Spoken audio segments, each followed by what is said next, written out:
Marami sa atin ang umuupa hanggang ngayon. Bakit? Unang-una sa lahat, mura. Pangalawa, low maintenance. At pangatlo, pwede kang umalis anytime kung gugustuhin mo. Ang problema lang, yung binabayad mo sa upa ay hindi naman napapasayo.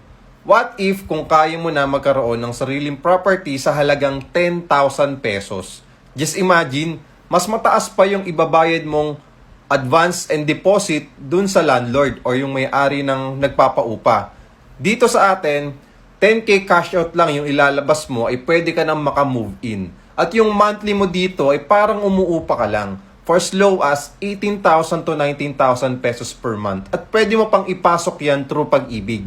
Ibig sabihin kung nagtatrabaho ka bilang locally employed, business owner ka or self-employed, OFW ka, seaman, land-based, okay? Pwede mo magamit yung benefits ni Pag-ibig. So, ibig sabihin, meron ka ng property, at the same time, ang ilalabas mo lang ay 10,000 cash out only. Imbis na umupa ka ng ilang taon, 2 taon, 3 taon, 5 taon, at kung ito total mo yung binabayad mo sa pagrerenta, sayang, di ba? Oo, tama yung narinig mo. 10,000 lang yung ilalabas mo, pwede pang ipasok through Pag-ibig. Parang umuupa ka lang, di ba? 18,000 to 19,000 pesos per month. Ang maganda dito guys, lifetime ownership na to. Meron pang mall sa loob ng project at itatayo pa dito sa harap ng project yung MRT4. Ang kagandahan din sa condominium guys, kapag meron ka ng sariling property, meron ka ng security. Okay? 24 hours na yung security guard mo.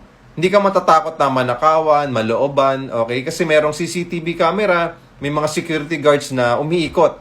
Pangalawa, magagamit mo at may enjoy mo yung amenities. At ang maganda dito guys, okay, mag-enjoy yung family mo, yung loved one mo, at syempre yung pets mo kung meron kang pets. Kasi pet friendly dito. At the same time, good investment ang condominium. Lalo na sa Ortigas, Pasig, dito gagawin yung MRT4 project. Gagawin na ito by 2025. So ibig sabihin, mas mapapataas na ito yung value ng property mo. Aside dun sa mall na itatayo sa loob ng project. At good news guys, kung mahilig ka talagang mag-mall, mahilig kang mag-shopping, mahilig kang mamili for your basic needs at foods nyo sa bahay, okay?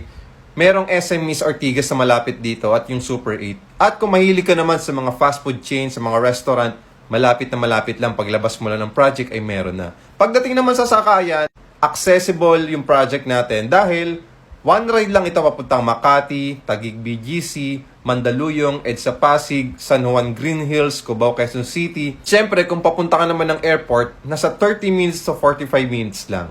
Okay? Kung interesado ka na makakuha ng unit dito, i-message mo lang ako sa aking WhatsApp or sa aking Viber or dito sa aking account. Just message me and i-message kita at i-guide kita.